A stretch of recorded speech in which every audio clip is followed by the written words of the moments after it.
2 laptops to operate at the same time. This is really fun. Thank you so much, David, for everything, really. And thanks to everybody at B&H. It's really exciting to be back here again. I thought it was 2018, but maybe it was 2019. Was that the first depth of field? 2018 was the first depth of field, but that was at Pavilion. You were here, right? You were on the stage. Yeah, I think so. 2019, okay. Time is a weird thing now, post-COVID. It's like a strange distortion for my brain, which we're going to talk a lot about today. Quick little technical thing. This will be peppered throughout my slide in other places, but I would recommend just taking a picture of it now if you want. It just leads to a link tree. Hopefully, next.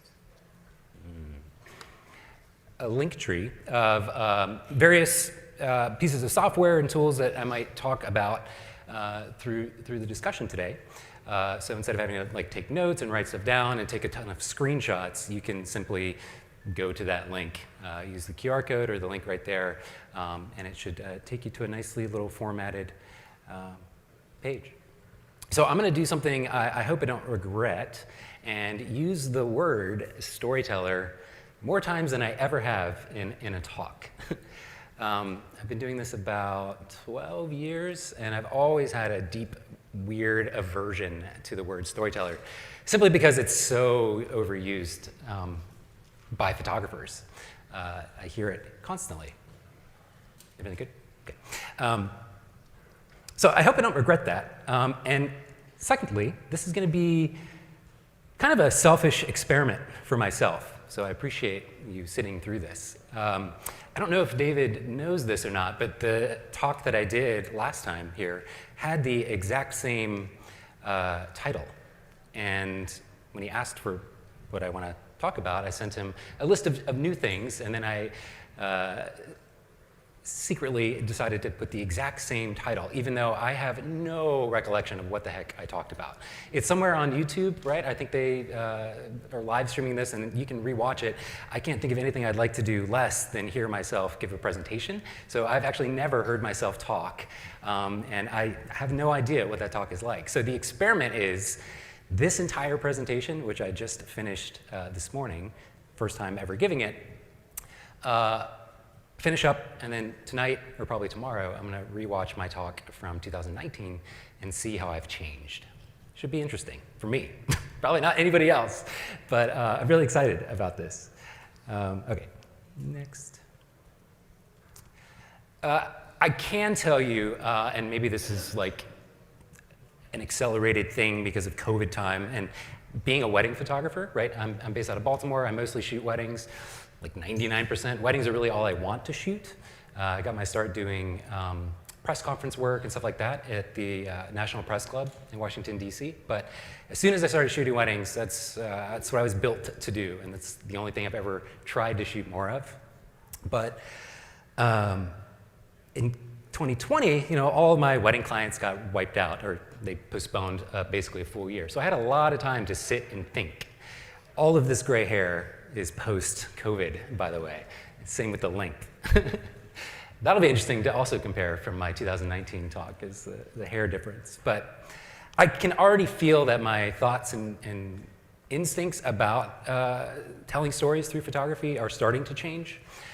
Maybe it's my age, maybe it is just being able to sit and think through things a lot more, but it's not really something I have even fully formed yet, but we're gonna get into that in a second. I do want to just play, get this over with as fast as possible, because I hate slideshows of my work set to music.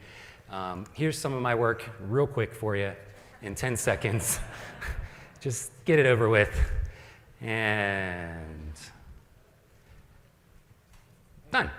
All right, cool.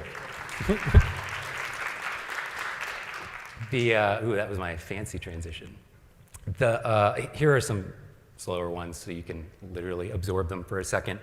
I kind of don't love presenting my own work. I don't make slideshows for my clients. I don't make slideshows for myself. But it is helpful for you all, if you've never seen my work, to just have some sense of what I'm all about. Who I am comes through just as much as my clients do in my work. I tend to do a lot of the creative stuff when it's just the couple, and I have a lot more control over the environment and the scene. And this is a small sliver of a wedding day, to be honest. Like the time that I spend with a couple on any given wedding day usually adds up to about 30 minutes total. Most of my time is actually spent doing the work of capturing random moments, classic wedding moments, the way you might expect. A lot of this talk is actually, has to be, heavily influenced by this book. Has anybody read this yet? It just came out like a month ago, 2 months ago. Nobody. Oh my God. Okay, well, you should all absolutely go buy this. This is the fastest I think I've ever read through a book, and it's by far the most highlight book I've ever read. Rick Rubin, it's like he went into my brain and like pulled out every thought and perfectly expressed it in words. He's such a great writer. He's actually a really famous music producer, like an engineer who's worked with everybody that matters in the music industry. And he's a fabulous writer. I think this is his first book. I don't know. I don't know Rick, but well done. I highly recommend it. Please go buy this book, because it's just so beautifully expressed. And it's quite fascinating how somebody who does something totally different than photography, right? He's an actual producer and engineer in music.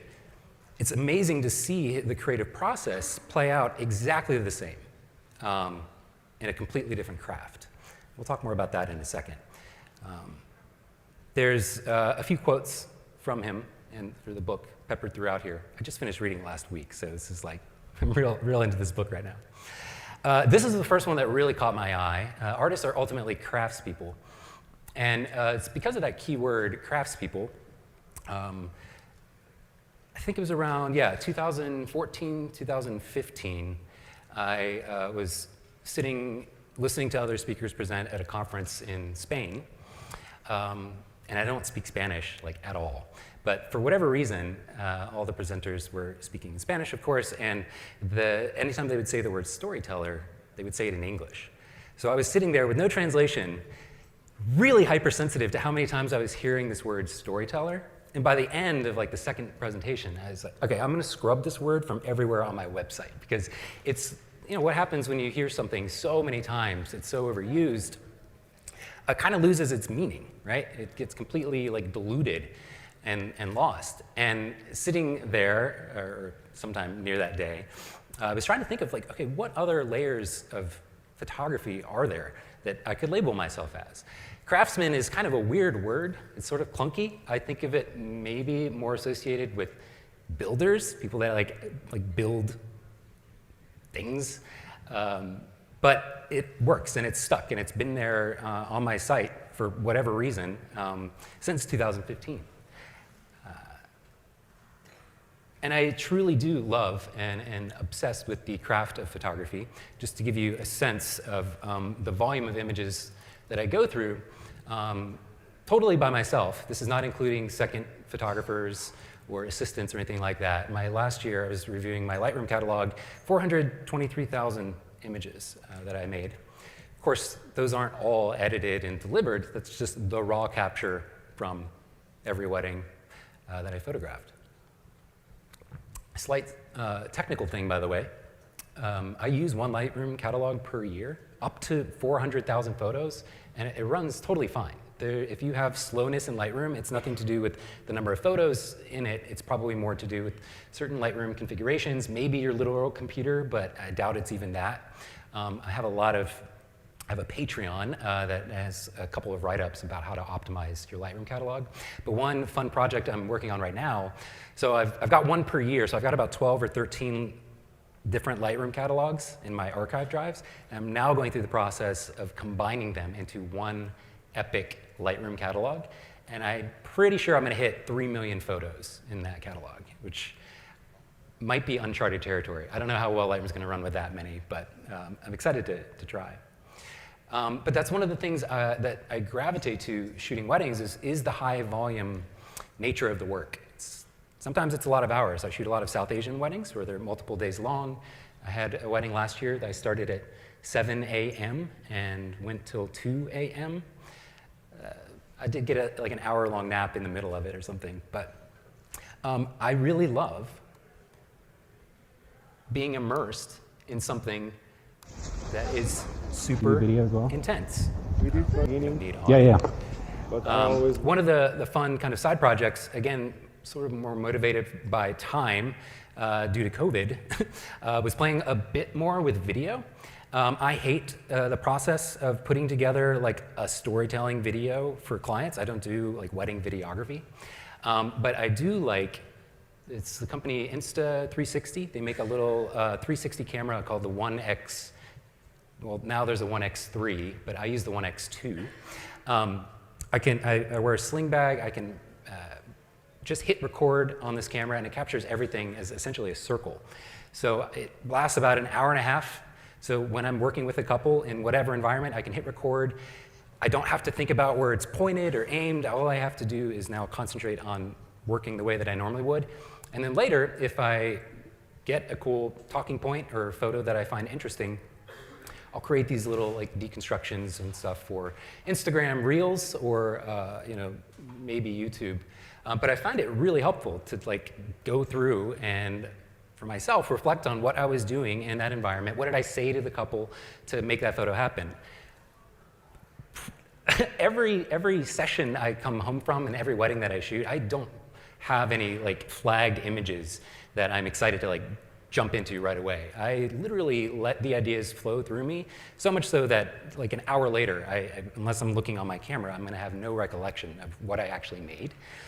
So it's really fun to like deconstruct myself through these longer form video captures, and it's also frictionless. It's a lot of people maybe shoot with a GoPro on their camera or something like that. You have to remember to hit record. It's visually distracting. It's in your way. Like wearing this chest cam is perfect because I have no added friction other than at least remembering to hit record and my process of making things.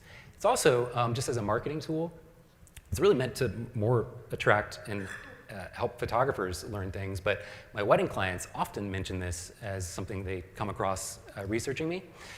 They like the wider context of the environments I'm shooting in. I mean, most people, it's the first time getting married, they've never planned a wedding or anything like that. They think they need to pay extra for the, insanely beautiful florals and room that like unlocks the view from the balcony. You don't necessarily need to be in an obviously beautiful space to make an interesting photo. In fact, most of my personal favorite and creative photos are done just walking down the street or like literally right next to a dumpster or something. Whatever's not in the frame, right, doesn't exist. It's fine. If the light works, if some other aspect of the photo is really interesting, you can make something anywhere. You should be able to draw a circle, maybe 3 feet out from anywhere that you're standing or sitting, and make an interesting photo in that circle somehow, especially if you're in New York or someplace like this. You're falling over interesting perspectives and compositions here. Anywho, to take a step back, here's me in college. There I am. Out of the photography stuff for a minute, my creative journey really started in music and audio. I grew up playing violin forever, and I learned guitar and drums and all sorts of stuff. I played in a lot of bands, and I guess when I was 15, I started to really be interested in the process of recording things. Music production, essentially. And this was the era right when like being a bedroom producer started to become actually possible. Now, I think we take it for granted, but way back when, this would have been like 1995 or something, when I got my first microphone and started to record bands. That was truly my passion for about 10 years. So when I was 15 to 25, I was obsessed with music. I did about 15 records, varying from like Christian hardcore metal bands to hippie folk acoustic, like everything, along with bands that I play in myself. I think I made about negative $20,000 from this business. It did not take off, which is fine.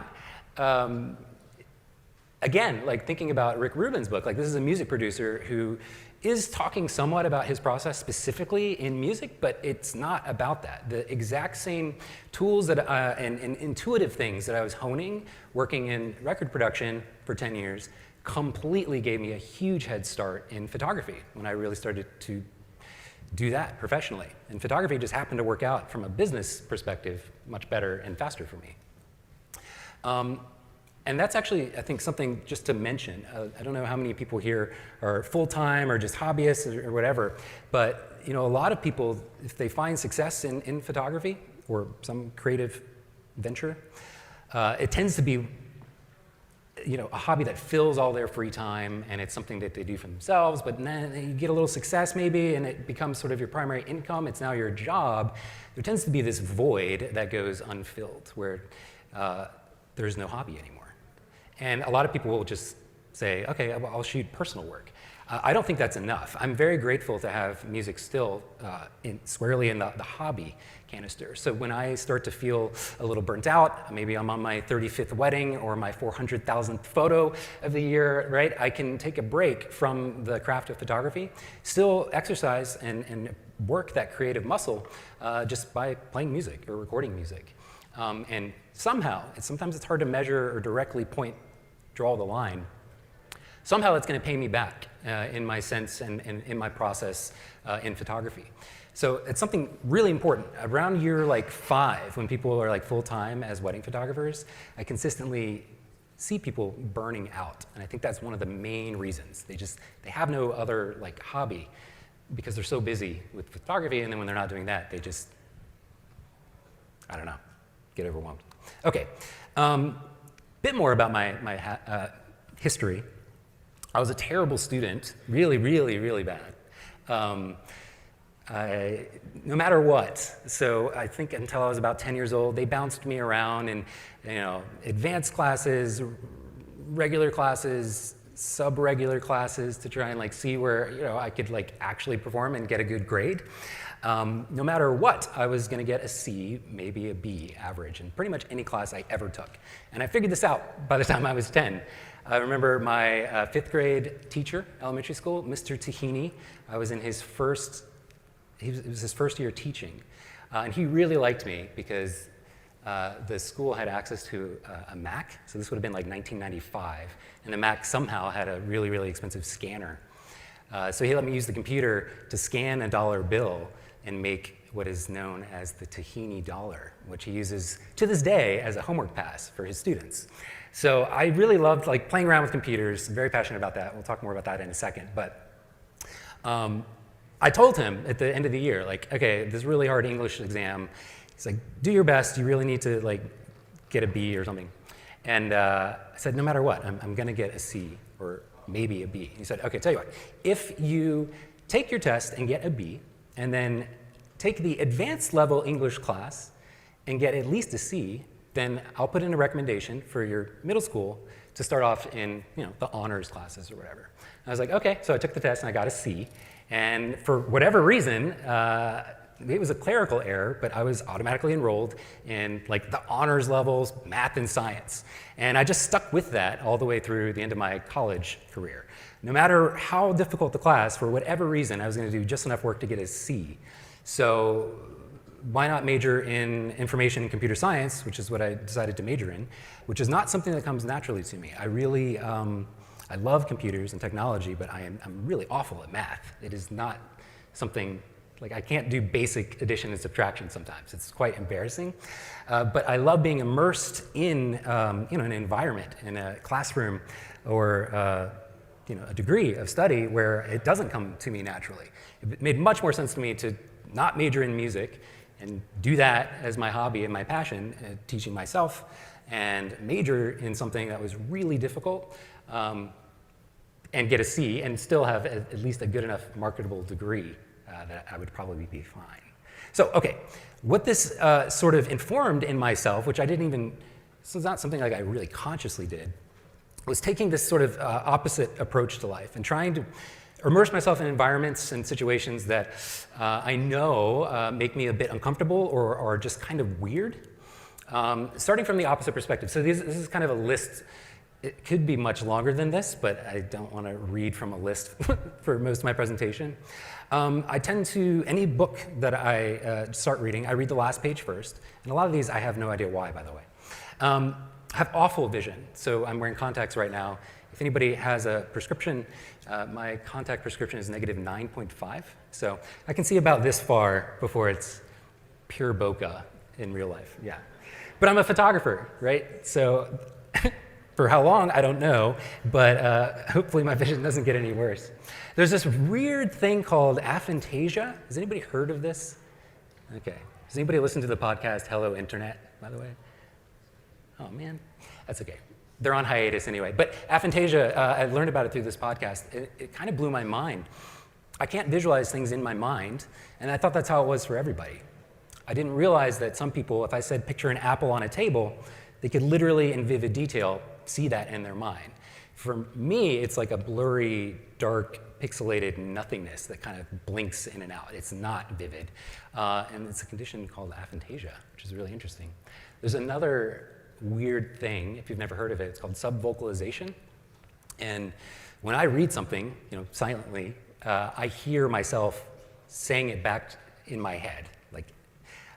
And not everybody's like that. It blows my mind that some people can just read and absorb it without hearing an inner dialogue of it being read to them. Anyway, I don't dance. I have like a weird phobia of dancing. I don't know what traumatic thing happened at some middle school dance or something. It's blocked from my memory, but I cannot, and just it's the most uncomfortable thing ever. Yet I spend about 3 hours of every wedding photographing people dancing. I kind of circle them like a shark, but it's not that awkward, but I really don't dance.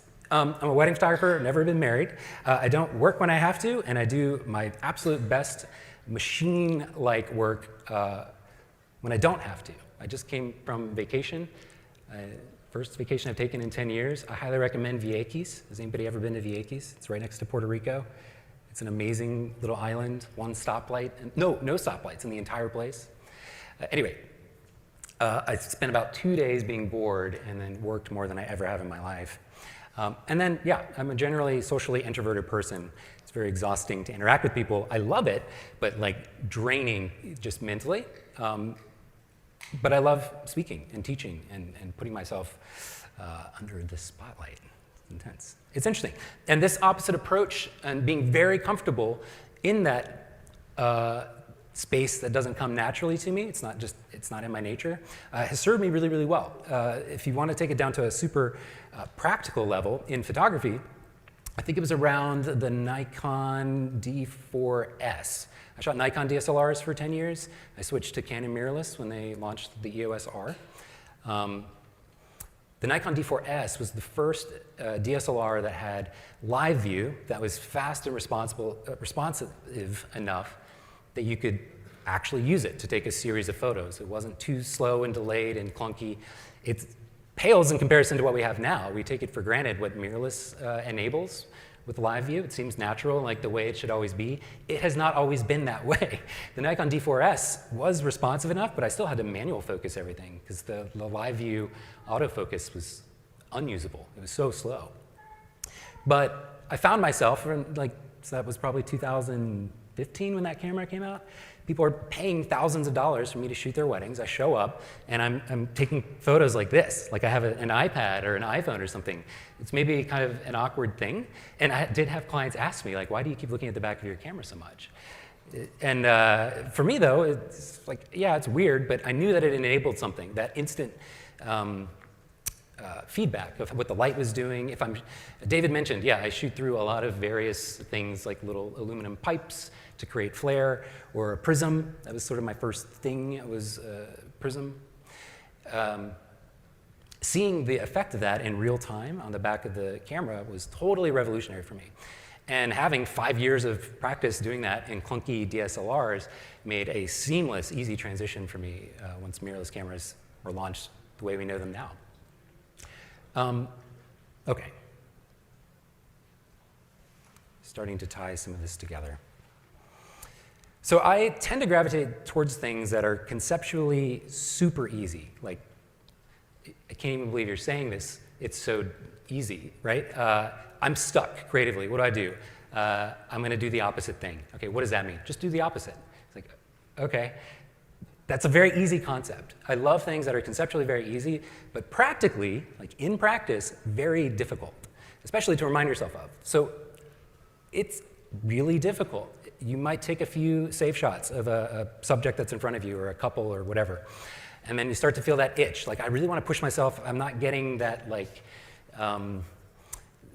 special creative inspiration. What can I do?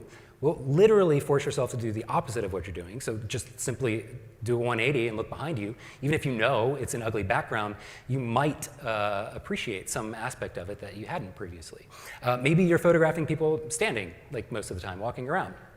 It's usually how I photograph wedding clients, just having them lay down on the ground or sit and remind myself to, like, have them do this opposite interaction really serves me well. And I don't know, it's something you just kind of have to practice and keep in the back of your head all the time. Okay, oftentimes it'll lead you to the silliest thing possible, so maybe don't do the literal opposite thing, but work backwards from there until you get to a place that, like, starts to make some sense. Yeah, anyway. Another thing I'm really grateful for as far as weddings go, and this wasn't really something that I had really thought about until the past few years. Another quote from Rick Rubin: "It's helpful to work as if the project you're engaged in is bigger than you." And just by the nature of it being a wedding day, I'm so grateful that I've always felt that, right? Anybody who's shot a wedding knows, hopefully, it's serious business. You're contributing to the legacy of this family, this new family that's starting. The more time that goes on, the more valuable and priceless your images are going to become to those people. So that enabled a really, for me, a long, like, kind of career arc of how I imagined my work, percolating throughout the world. I don't think I would have had that perspective if I just stayed at the press club shooting press conferences where the photo goes up on a website or in a newspaper, and then the next day, there's a whole new thing of news that nobody really cares about. I've taken portraits of incredible people, really, really well-known, recognizable faces, and it's like the most boring work ever, even though the techniques that I used were actually very interesting. Oh, and David mentioned, there is another Nikon lens that Nikon made. They just announced the new 85 1.2. There's a 58 1.2 that is one of my all-time favorite lenses that I still shoot with. It's very expensive and hard to find now, but if you can find that lens, hold on to it and never let it go. It's beautiful. A lot of the creative portraits I made of, like, celebrity types were done with that lens. But it's not something I ever look at or care about or feel that has, like, appreciating value at all over time, other than, having, like, a recognizable face.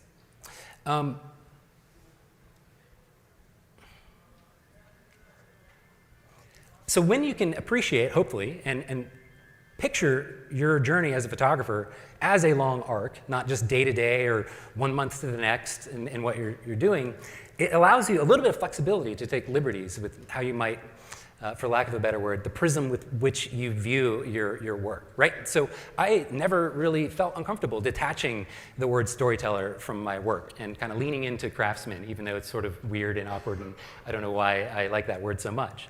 And it's helped me to slow things down in my process. I think by the nature of a photograph being instantly right there, compounded by things like social media, of course, people just tend to think of themselves as an instant storyteller, as a photographer. And I think it's important to sort of push against that and think about what happens when you take a slower, more considered approach. Let me give an example that ties in weirdly with this conference. This is a photo I made in Belgium, 2012, traveling through Europe with some friends. For no reason, like a month or two ago, I was looking through this old blog post, and I was getting a little freaked out with how many of the images I had completely ejected from my memory. Like, oh yeah, I totally forgot. I did this thing at this place or whatever. That is scary, by the way. But this photo stuck out to me. It's just randomly in a mix of another 100 images. And I think it was Michael had just sent some of the promo stuff for this conference. And this photo was peppered everywhere for it. I like it, it's a great photo, I'm glad he used it. But it was in a folder of hundreds of other images that I had made. And he teased this out to, use however they have wanted to. And it kind of creeped me out how similar it is to this photo that I made in 2012.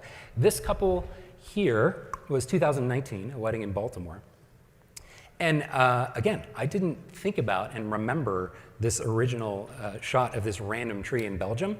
This seed had been planted somewhere in my brain, somewhere in my style and my approach, and later resurfaced as this portrait idea at a completely unrelated wedding.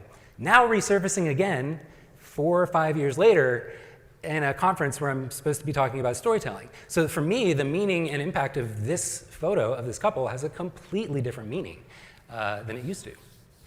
The couple probably has a completely different story and meaning of their own. But I just found that weirdly coincidental. So good job, Michael. I think it was Michael that picked that up. Okay, we're about at the halfway point. So real quick, just stretch break.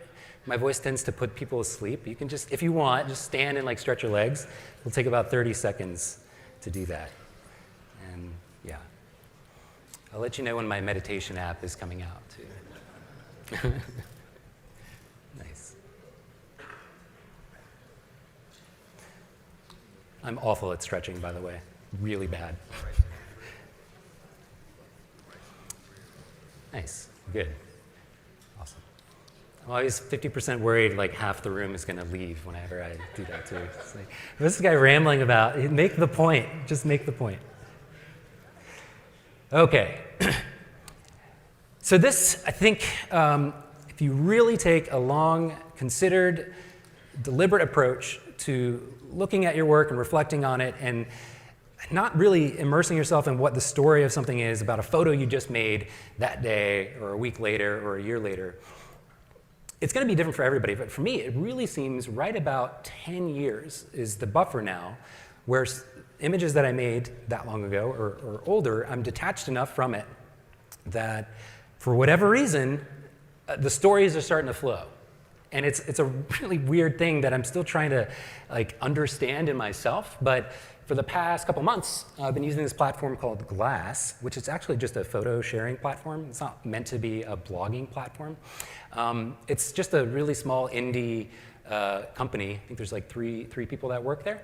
It's glass.photos, the website. It's a beautiful, they're trying to tap into the old internet, the old Flickr that used to be amazing for photographers that Yahoo or somebody acquired and killed.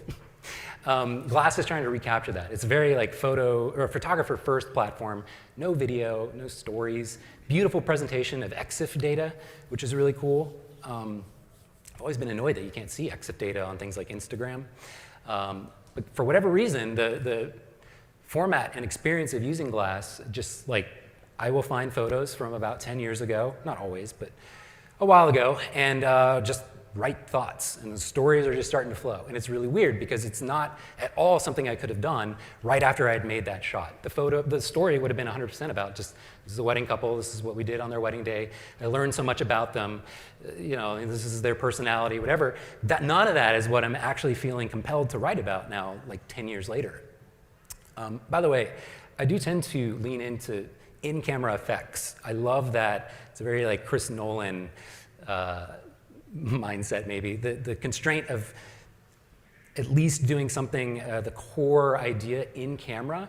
I'll edit things for sure and edit out distracting things like signs or whatnot. But I love the personal trophy of doing something really weird, like a triple exposure shot through 3 different colored gels, pieces of glass, actually, a red, a green, and a blue. I'm not going to deconstruct the whole thing here, but anything weird like that is not just layered in Photoshopped and together. It's actually done in camera on the back of my screen and then edited a little tighter in post. But I've found the process of writing on Glass to be really great, and they unfortunately are a subscription model, by the way, and I don't work for them. They pay me nothing to say anything about them, but it's $5 a month, I think. But the whole trade-off is you're not then monetized to an algorithm of ads. It's just a feed, again, in the old style of the internet, which I really love. So something in the last year or two has shifted a lot, and now I think storytelling is going to be done. Already, we live in this weird distortion where most stories that people share don't do what stories used to do for people. It used to be a method of passing on information to survive, maybe to be entertained, but to pass on really valuable information from one generation to the next. That was the primary surface of stories existing.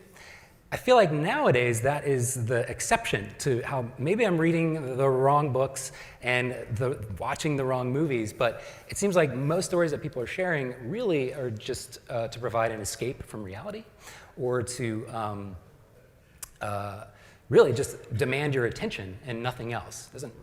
I can't remember the last time I saw a movie and was motivated into real change in my life. Maybe for like a day, maybe I feel really inspired, but I wasn't like motivated to really change what I was doing in my life. I'm sure plenty of people have stories where that has happened to them, but not for me. We live in this kind of weird distortion, especially with social media, being mostly just vying for your attention in the story, not really demanding anything from you.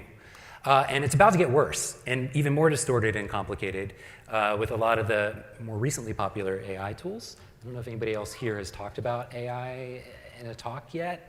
It's like everybody's talking about it. It's a little annoying, to be honest, but it is really important because I think we're experiencing quite a shift that is going to be a weird thing to wrestle with. There's a tool I've been using for a little while just to experiment, play around with. It's called Midjourney. It's one of the AI like content generators. It literally does the rendering that you're seeing in these art things here. To create each of these outputs, this is literally all I had to do was type in this text prompt.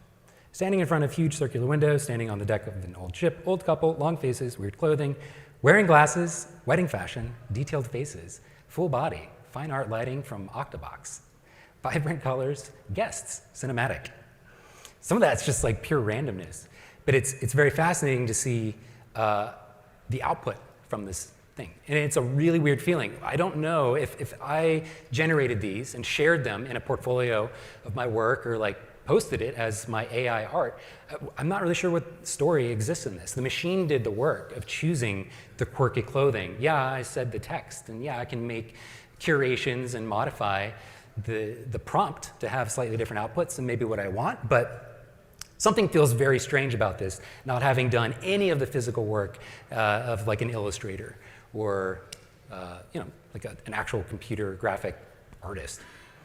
But that doesn't mean it's not useful. And maybe right now the story feels very not obvious and disconnected because this tool has only existed for like 6 months in the world. Maybe in 10 years, it'll be much more interesting and helpful to talk about. I don't know. But for me, it tends to all circle back to how can this thing actually be useful in the craft of photography? And it reminds me of what I used to do with these little creepy tiny mannequin dolls. In my formative years in photography, I would, if bored or just trying to like, I don't know, stretch a creative muscle, white wall, iPhone, little mannequins. They're like this big. And I would just practice the physical process of arranging human-like shapes in a rectangle. That is that's pretty much all I'm doing compositionally with weddings or with my couples. Very, very similar thing. Very helpful. If you can do this like once a day, if you don't have like a regular stream of clients to photograph every day, I promise you this seriously pays off. And you start to build this, again, this intuitive sense of how things should be arranged in a shot, so that when you're there in the moment, you can actually maintain a conversation with your couple, joking and laughing about something totally different, and like in the background run like a sub process of exactly how things should be arranged to make a really interesting, fascinating composition. But it takes practice. Yeah, hopefully you have a ton of clients and you can just do that all day, every day with paying wedding clients. But the reality is these little mannequins are much cheaper and easier to use. And you could, I actually have an even creepier giant blow-up doll with a creepy mask. That is how I studied different light modifiers and how a softbox looks different to an umbrella. All these things, you can look at pictures all day long on the internet of like what the quality of the light looks like, but you really need to see it on a person in real time and make painfully slow, annoying adjustments that no human would really want to sit in for. So yeah, a really creepy giant life-size mannequin actually is very helpful for that. But this tool, this AI tool, it is kind of cool. the decisions it's made compositionally. I find it's reminding me of having this sort of background sense of how I positioned things in a frame previously, and then recalling that later with my clients. The same thing could kind of play out with some of the interesting perspectives I had never considered and thought about. Not to recreate this AI output exactly, but just use it as a starting point to just shoot me in a new direction I never would have otherwise considered. I think that's right now where I'm finding these things the most valuable. As far as how they fit into like a real story and a deep artistic expression, it's really weird. It's a weird time. I feel like any AI artist should actually be sharing the output, but more importantly, the prompt that they used, because that is where, in the text writing, the art is, I think, occurring, not in the output from the AI machine. Anyway, there's other versions of AI now that are kind of getting lumped in together. One of my favorite, I try and put something practical in every talk. One of my favorite tools that I've been using for about 2 years, it's called Imagine.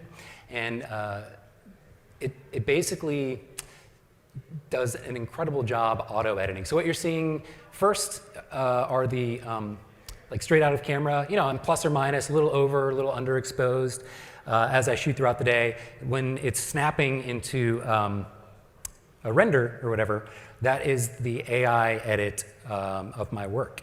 So what it does is it doesn't try and like edit a style for me.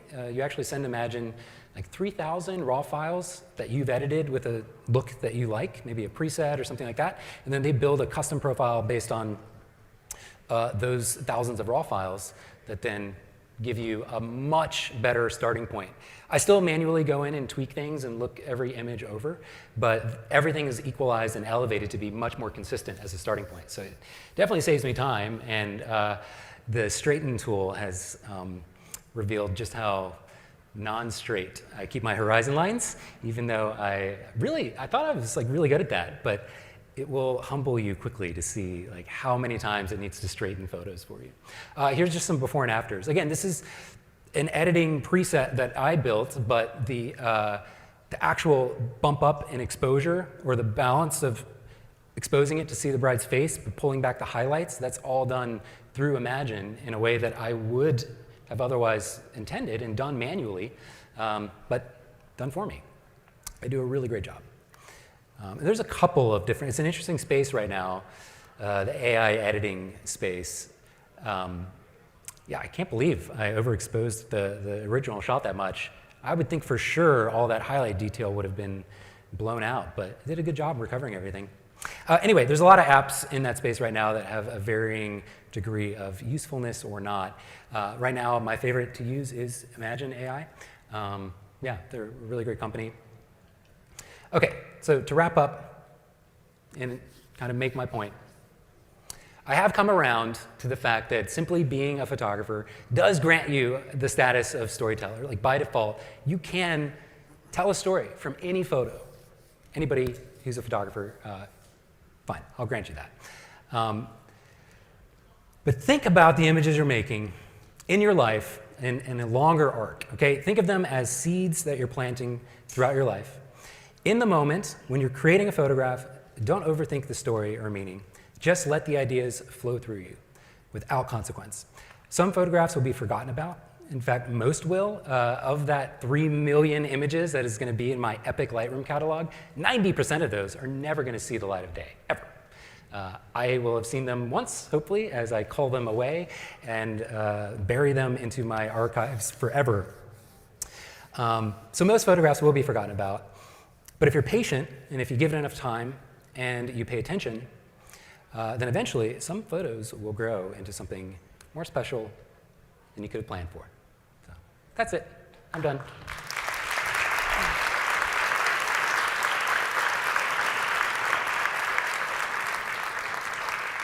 Thanks. I don't know if we're doing questions or. Let's do some questions. Okay, cool. I got one for you, though. Oh, great. Right to start off with. I notice you don't like the word, you don't like storytelling. How do you feel about the journey? Yeah, I'm still very much in the craftsman journey part, I think.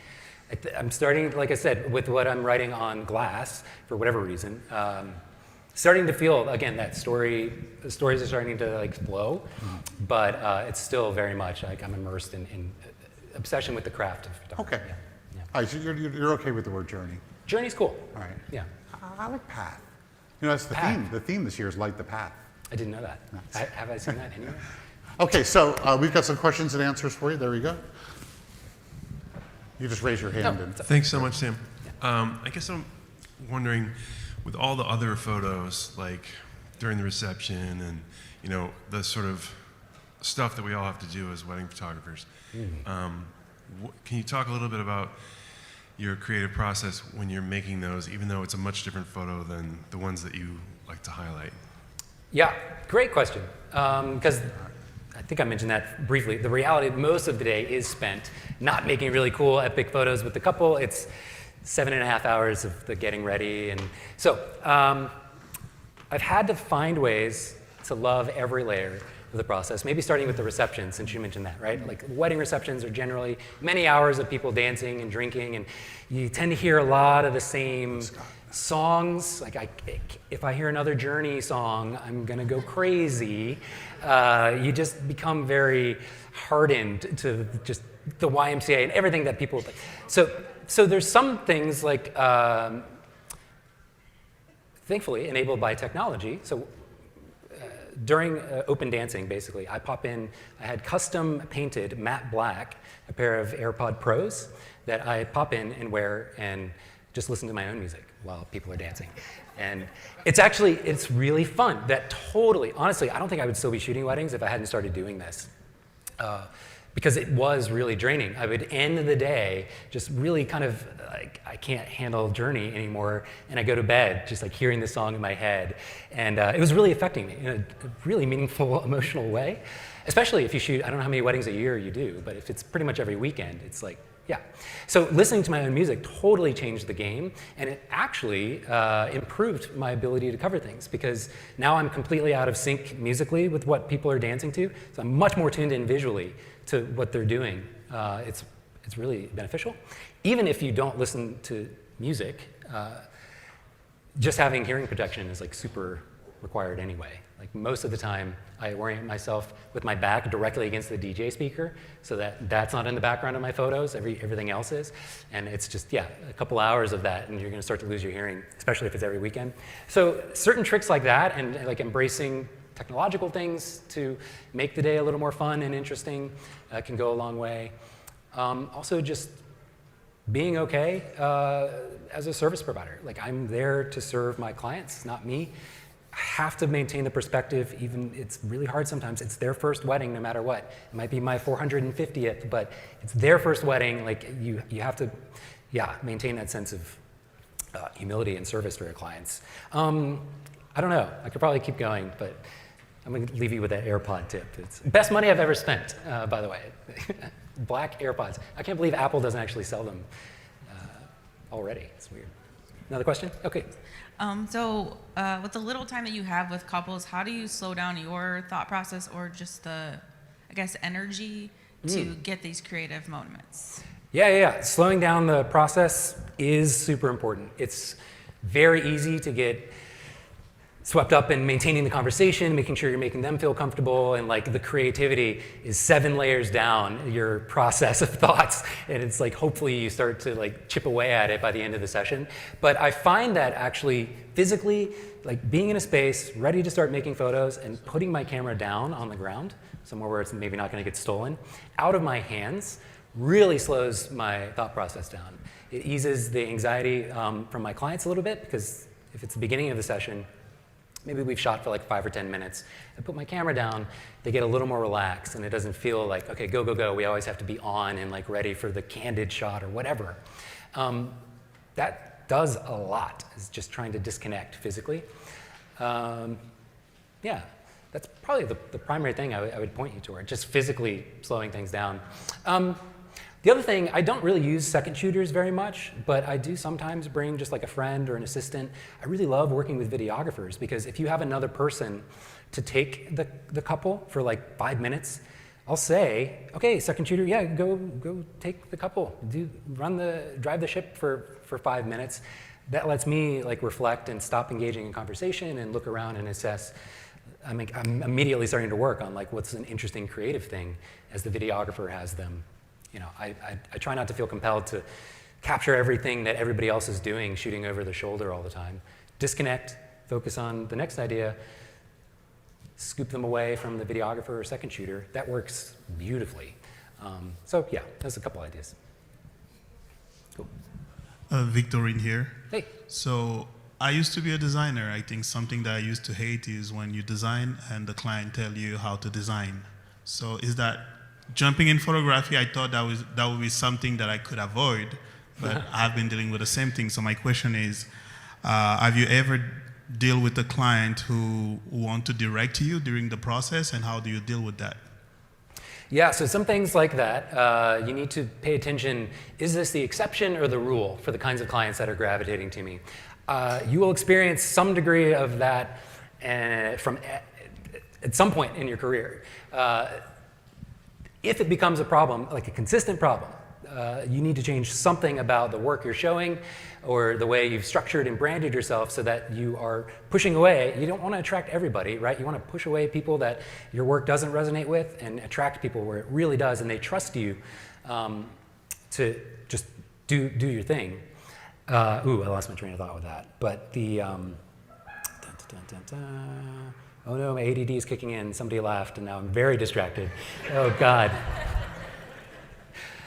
Oh, you're going to experience that. So that's the big thing, is this the exception or the rule? If it's a consistent problem, it's going to eat away at you and burn you out. So you need to adjust for it by raising your prices, restructuring your branding to bring people in. Oftentimes, the more you charge, the more people trust you to just do your thing. It tends to be when you're like getting started, middle ground. People know they're getting a deal, so they maybe don't have as much faith as if they were hiring somebody where they're like, they know that this is a professional that's going to do a good job.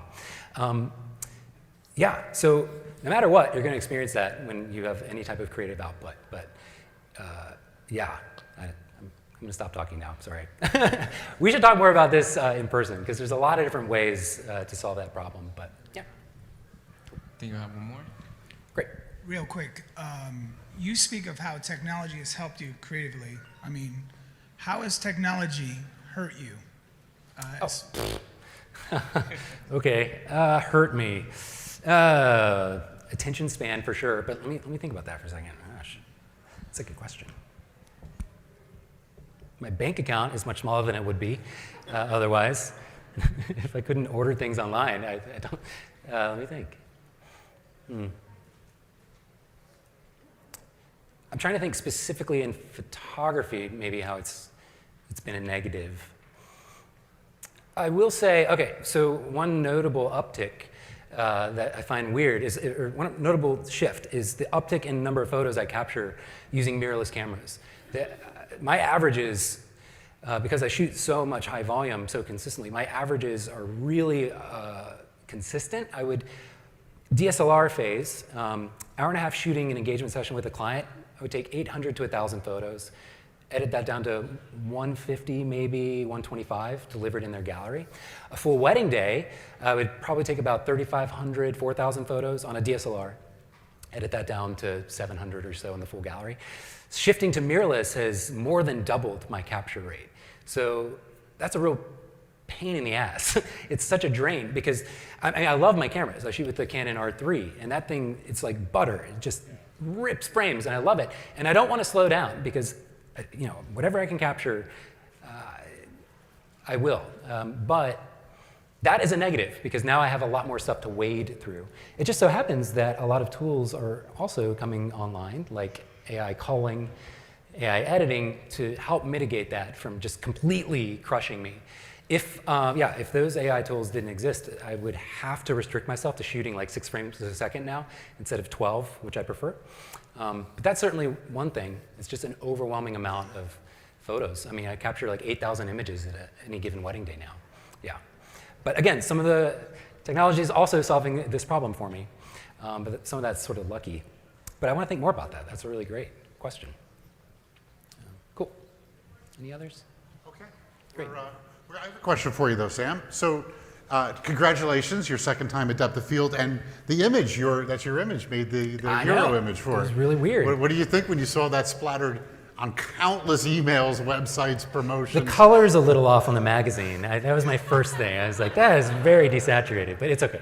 No, it's beautiful and amazing. Take note, B&H advertising department. Yeah, it's fun. No, it's really wonderful, and it's amazing. Like I never ever would have thought. I mean, this is just a random bush next to a random forest in a park, Silburn Arboretum in Baltimore, and it was actually a really overcast, kind of dreary day. The videographer was very overbearing. I in the moment did not feel like I was making anything interesting, but I got a lot of cool photos from that session, not just this one. And that's actually another interesting point, I should say, because I think a lot of people feel that photographers that are successful or make really interesting work know it in the moment as they're doing it. Like, oh yeah, I'm just firing on all cylinders here. This is amazing. Almost never. Like, I leave weddings sessions all the time feeling, ooh, I don't know that I got anything I want to show anybody else. I know I have a baseline that my clients are always going to be happy, but for me personally, I don't know that I've ever walked away feeling like, yeah, this is going to, carry me through the next year of work. But what I've come to accept is that that's just how I feel. That's just part of the process. So at least as far as anxiety goes, it doesn't freak me out and drain me.